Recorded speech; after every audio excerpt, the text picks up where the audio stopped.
Hey there, welcome Greg. Hi, Chanelle. Thank you. So Greg Wieting helps purpose-driven entrepreneurs break through their upper limit problem. Often the pain that has pointed to their purpose can also hijack their bottom line and the impact they're here to make. So Greg offers the proper support for entrepreneurs to leverage their purpose and impact. He believes entrepreneurship is a journey back to oneself, a journey of healing trauma as a way to align with greater vision.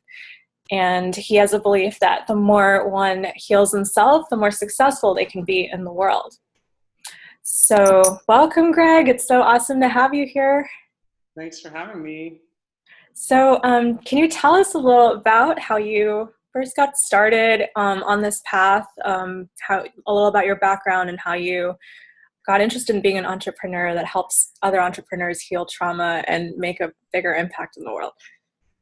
Yeah, it's kind of a path of following breadcrumbs and following kind of inspiration and following a thread of my own healing, and each step along the way has kind of informed the next and how I can be of greater service.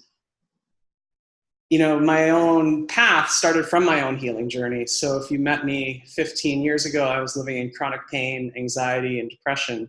And at the time, I didn't really have many good support systems in place. And a friend introduced me to some of the healing practices that I share today. And I realized I found a sense of support that I didn't even know I was looking for. So fast forward 15 years, you know, I no longer live in chronic pain, anxiety, or depression. In unraveling a severe curve in my spine, scoliosis, I stand nearly 3 inches taller today than I did 15 years ago. But in the process of that unraveling, I had to kind of look the tiger in the eye and face a lot of unresolved trauma, some of which I wasn't even aware I had been carrying from early childhood. So all of that work, I kind of landed in the healing profession. I got to a point where who was I to not share something that had, you know, profoundly transformed my life. And so it was about needing to really pay that forward. And the transition to working with entrepreneurs, you know, the entire last 15 years of me sharing these practices professionally, I've always been echoing a prayer around how can I be guided in such a way that I can be of greatest service. So, you know, the last few years in particular, I've just become really aware of how I think the most endearing and enduring change that we can offer the world is through social entrepreneurship and visionary leadership. There's a lot of change makers here that have a really powerful voice and just need the proper support to get their vision out into the world. And just like me, I find that, you know, my own life challenges, when I found the right support, have been a really powerful foundation for me to leverage, you know, my vision of supporting others to get their work out there. Yeah, and can you tell us a little about how you support others? Yeah, I find right now with my clients who are entrepreneurs, they've reached a pretty amazing level of success. They're getting their work out into the world. But they're, you know, oftentimes when we've had a life-changing experience that's been traumatic, you know, we organize our lives around that. And it helps us develop a lot of resilience and a lot of strength and new creative outlets to find new affirming ways to be in the world. And so I find for a lot of my entrepreneurs, their pain point has pointed to their purpose and has helped them take next steps to, you know, rise up in the world from a deeper place of alignment and empowerment.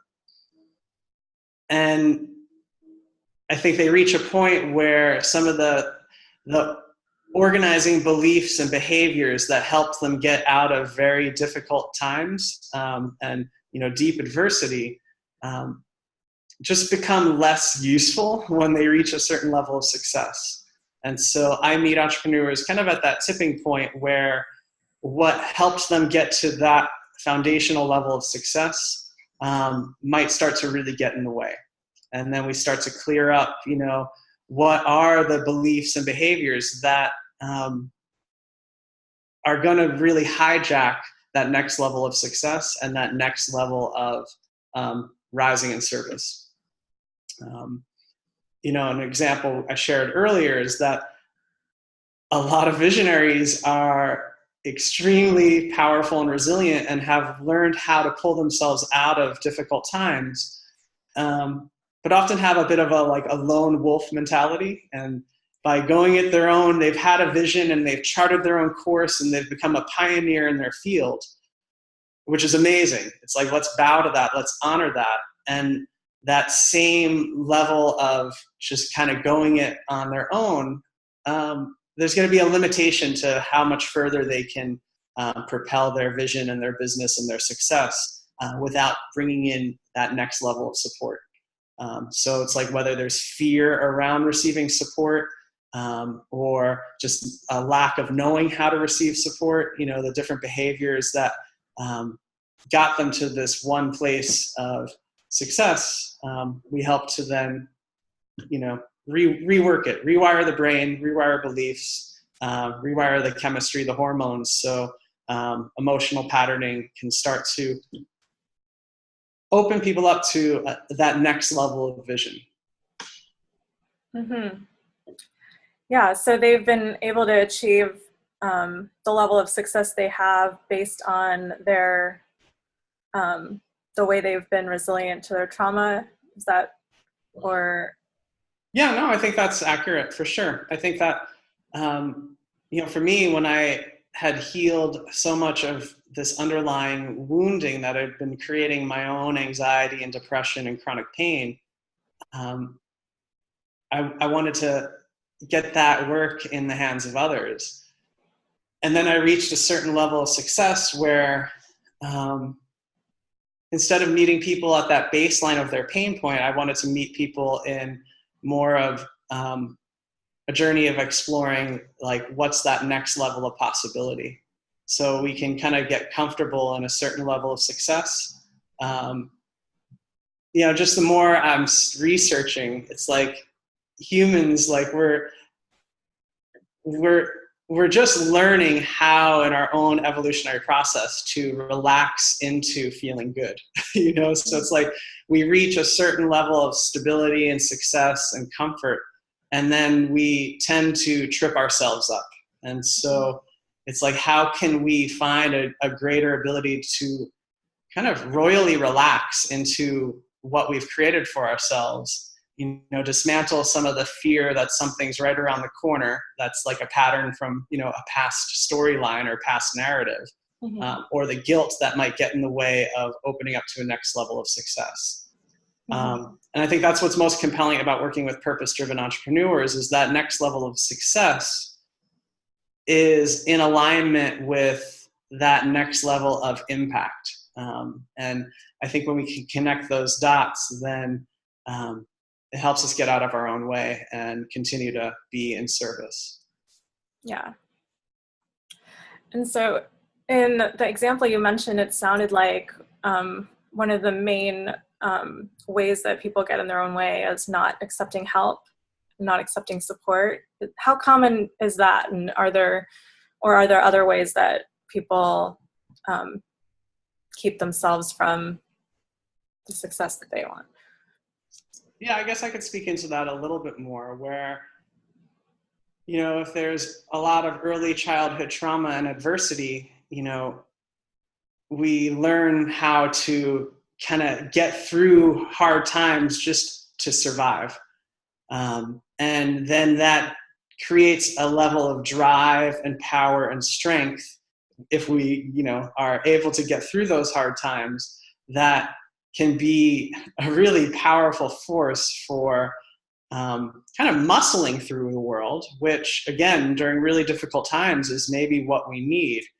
And then that same muscling and powering forth can also start to get in the way of more of a receptive, creative, intuitive flow, where it's kind of like headstrong, muscle driven. And again, it helped to create a certain platform or foundation of success, but then it can actually you know, completely stop the forward movement of a creative project or a vision, where there's something more softer and receptive that needs to come through in like that next level of creative success. And, you know, that's something too, I think culturally we kind of shame more of that creative, right brain, intuitive, more of that feminine expression of our life force. Yet that's actually that next level of power that will help us get our vision out into the world. So it's like, how do we create the container of support and a sense of safety for ourselves and our business to get that vision out that might be contrary to maybe the status quo or the current operating system of our culture. So I think when a lot of change agents and a lot of visionary leaders, you know, have that next level vision that it may feel like it's in opposition to, you know, what's right in front of us, and but to really let that vision continue to unfold and evolve, that same headstrong muscling through, I think short circuits that expression.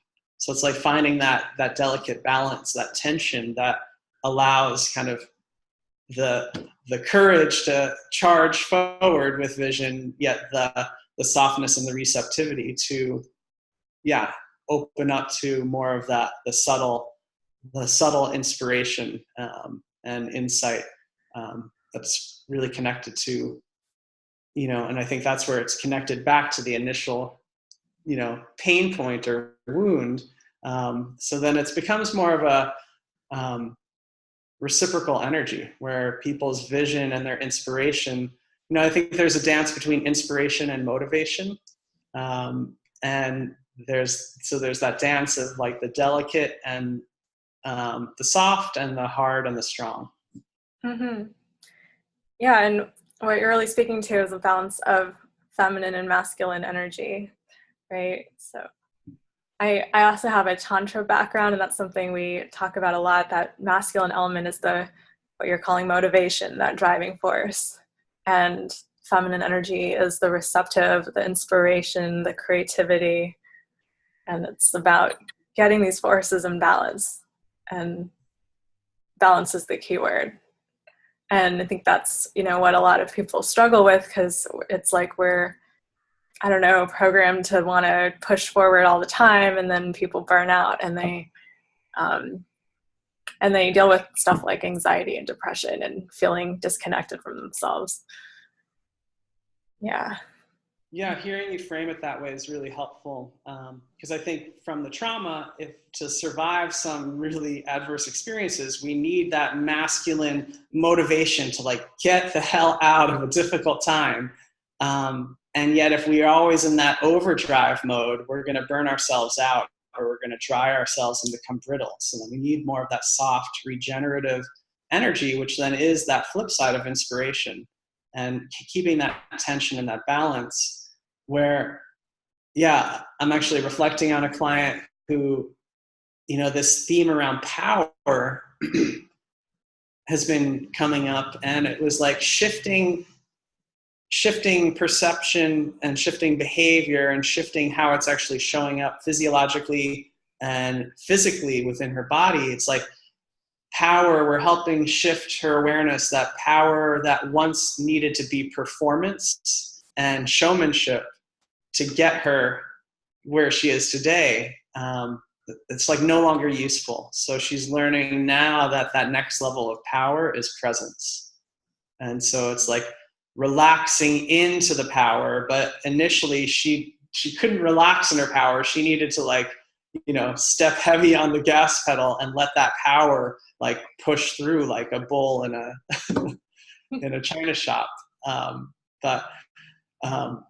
So it's like there's an embodiment in how I work with clients to have an awareness of these energies and how to dance with them and how to leverage them. And so like doing an energy assessment about how we're showing up. What do we need to call upon? What do we need more of? What do we need less of? So, and then that's coming from more of that feminine sensitivity to be able to feel into what we need. So I really appreciate that whole divine, masculine, feminine awareness and integration. Yeah. Can you share with us a little more about like how you would work with that, or an example with a client? Yeah, so this client's coming in because they've never experienced anxiety before, but they are now at this next level of success. And all of a sudden they're getting sideswiped by this anxiety. And it's like, whoa, they've hit this point where there was some unresolved patterns within her system that, up until this point, she was able to develop a certain level of success without really addressing.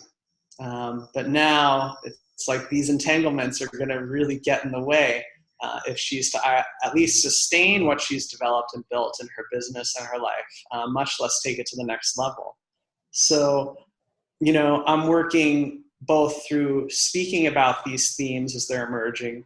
And my process, I'm also working through the body and using touch. So for her, it was like literally I had my hand beneath her mid-back, and her having a somatic experience of not being able to relax into that support, not being able to let her own power in her body just drop down. And so as these themes were emerging through our conversation and through the healing work we're doing, it was rewiring parts of her brain and these associations and these memories and beliefs tied into power, what it means, what it's been in the past. And literally her, connective tissue and fascia was repatterning in my hand as her body was releasing emotion tied into some memories and some traumas that we highlighted that, her whole body, her whole life had organized around. And so it's a reorganization process that's allowing,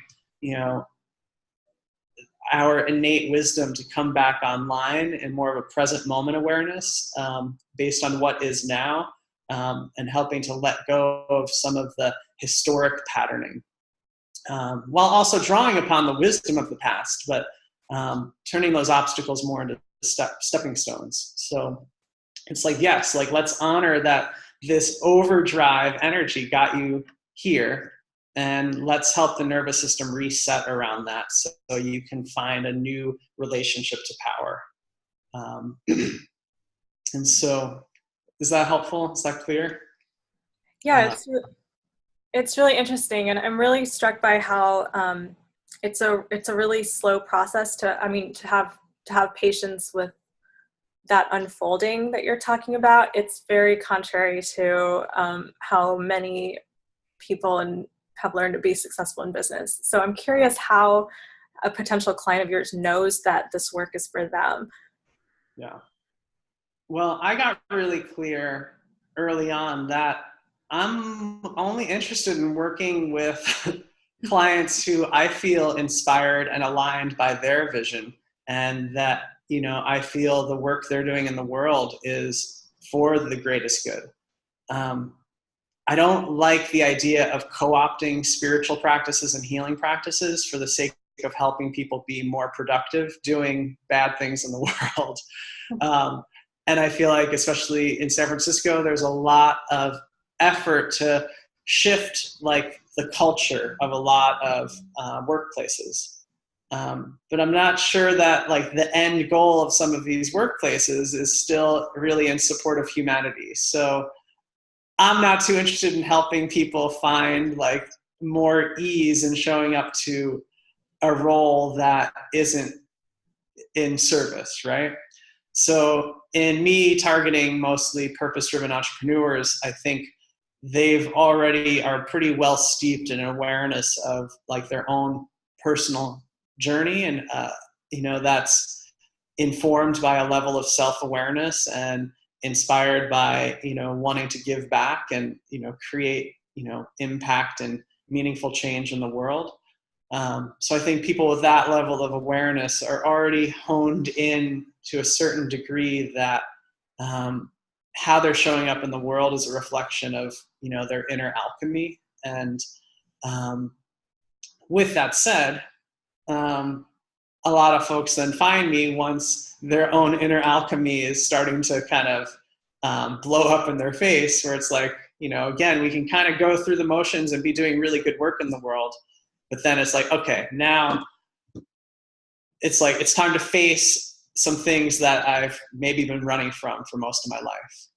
Or not that we've been running from them most of our life, but maybe it's time to look at some of these past patterns from a different vantage point. Now that I've developed this level of success in my business, I have more resources, both externally but internally, more inner resources to take a deeper dive into resolving some of these incongruencies with my behaviors and my beliefs. And, and I find that for myself personally and for my clients, the more they find a deeper level of alignment, how they show up to business, it creates more of a flow state, and there's more of a reciprocity. And now they're working with, clients that are more ideal and that are more really stoked to, be in a professional relationship where it's becomes more of a win-win. And there's, the more I know myself, the more that's reflected in my life and my business and my relationships. And so there's a greater sense of, or there's a greater narrative around, who we are, how we show up in the world, how we're here to serve. And that becomes more easily reciprocated. And that's what really excites me. And I think people get it. So by the time people find me, they already have a sense of like, yep, I know this isn't a quick fix. I know I'm not just here to like learn some techniques or to gather some more skills to, monetize my idea or my vision. It's like, no, I have a long vision. There's a large arc of transformation that supports that vision, and I'm committed to that path. Mm-hmm. Yeah, that's awesome. And can you speak a little to the evolution of your own business and how it's transformed over time and how that arc applies to yourself?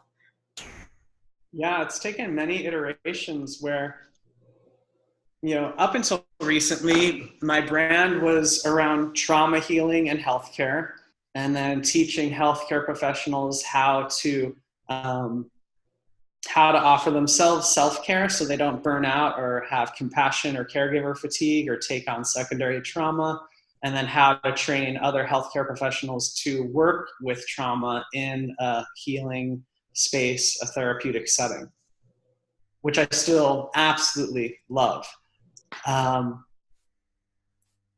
through the healthcare outlet and the trauma healing outlet, I found that there were, two different types of clients coming. Some that, even though I don't chase symptoms, even though I'm working to treat systemically and, work in a process-oriented fashion, there are still people that weren't really committed to a deeper dive of healing. And the work is such that I could get really good results with some severe health issues, including anxiety, depression, chronic pain, and autoimmune stuff, in just a few sessions. But then clients who weren't really committed to a deeper arc of transformation in alignment with a sense of purpose would kind of just go back to the same lifestyle or the same work that kind of got them sick in the first place. So it just got really uninteresting to help people put out fires for them just to jump back in the flame.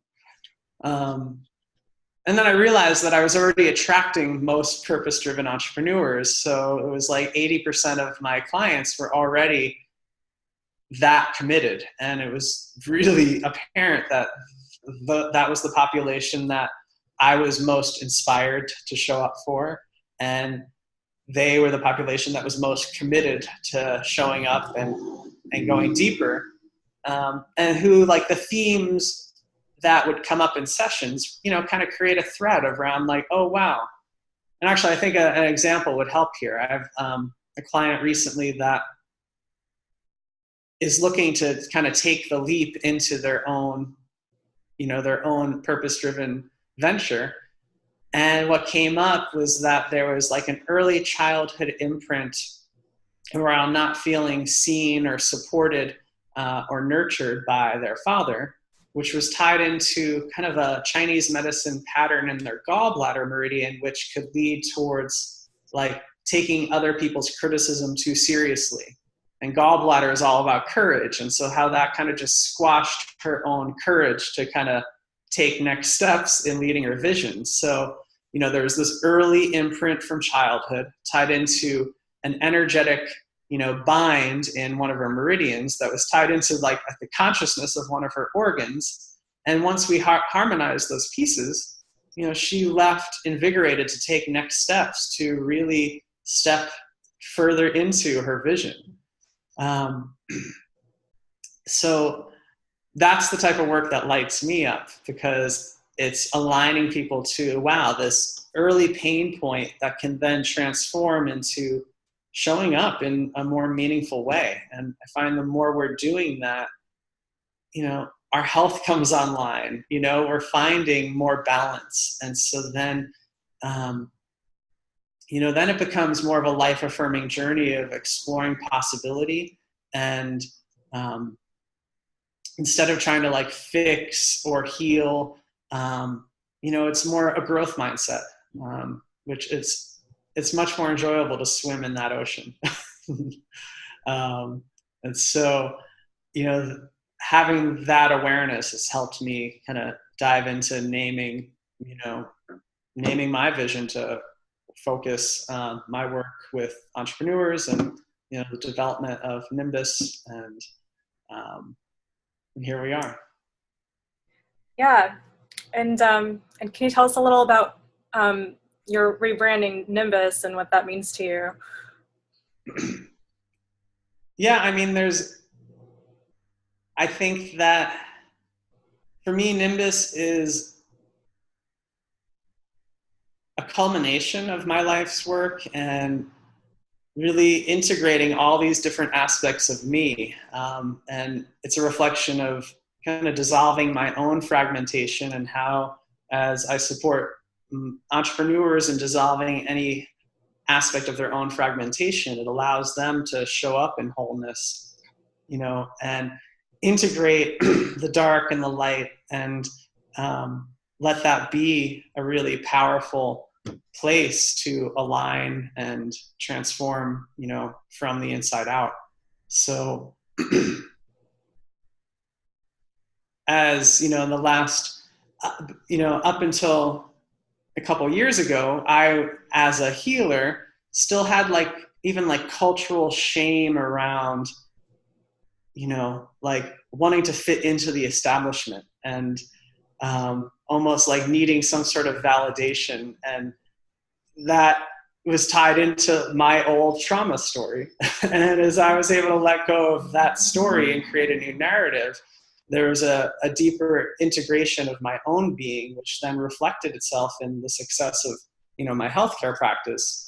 And once I landed and was able to really take in, the success of my practice, it became like a clear jump that, oh, I can very easily help other leaders and visionaries become successful entrepreneurs as well. And that the success of their business is merely a reflection of their own integration, their own healing journey, their own journey back to themselves. And so it's kind of a full circle where my own path of healing has informed my business, and now I'm helping, other entrepreneurs do the same. Yeah, that's beautiful. And the word Nimbus, it means it's like a cloud, or we were talking earlier about how it's cloud, but there's also like a halo around like a celestial being, so it's like, can we stake claim to our divinity in the realm of business, because that's how it's like, can we show up in that whole full expression, the light and the dark, without repressing any part of ourselves, but staking claim and drawing in all these aspects of ourselves, our past traumas and our wounds that once maybe distracted us from our vision, but now actually inform us and keep us in alignment with our vision. And so I feel oftentimes there's a lot of repression because we want to perform based on some cultural standards. So that was some of my shame, that like, oh, I'm not making it big in this respect, but that was getting in the way of me. And I don't even like the idea of making it big, but having the impact I'm here to make on my terms, which actually allows me to, have that much more success. So it's like throwing out, the playbook and like creating our own rules based on our own awareness, our own intelligence. And, I think healing work is helping us access our own agency to repattern and reorganize and restructure according to our own intelligence. And we can apply that to, our business, our vision, our lives. And then understand that that's one iteration after another. So that's an evolutionary path, which is, always unfolding. So I was speaking to a friend earlier today who they're about to launch one big vision, which they're super excited about. And they're like, and I don't even think this is really it. They're like, I think this is just like this vision, which is going to be the stepping stone for what's next. And I don't even know what's next. And I think for creatives and visionaries and entrepreneurs, there's a power and a vulnerability in relaxing into that uncertainty. And I think when you've been through adversity and you've done deep work to heal trauma, you kind of become an expert in riding the waves of uncertainty. And in those moments of chaos, a new creative intelligence and a new staying power can emerge. So I like to swim in that whole field of possibility. And that's Nimbus. That's awesome. Thank you. Thank you. So yeah, where can we find out more online? What else do you have? What are some of the current things going on in your business, some of your offerings and ways that people can get in touch and learn more about you? Yeah, I'm launching a live event. I'm actually have to pull up my calendar because I'm double checking the date. Yeah, so I have a live event on Thursday, January 18th. It's from 7 to 9 p.m. and it's in Soma here in San Francisco. And so on the events page of my website, there's details to register. It's a live free event where I'll be working, basically sharing this work live with a group. And we'll have breakout sessions where, I'll be guiding the group through just this exploration around pain and purpose and impact, bottom line, where there can be this continual thread between all these different aspects that is very life-giving and life-serving and life-affirming. And then I'll do a full session that I would, how I work with my clients one-on-one within the group so people can get a really tangible experience of how, we're rewiring neural pathways, repatterning behaviors and beliefs and the costuming of the body and, how that's showing up with our health and how that's showing up with our creativity. And so my website is www.nimbus.consulting. And yeah, the events page will have all the details there. Awesome. Well, thank you so much, Greg. So much amazing wisdom you had to share today. Appreciate you so much. I'm so glad to have this time with you. I really appreciate you reaching out and our connection.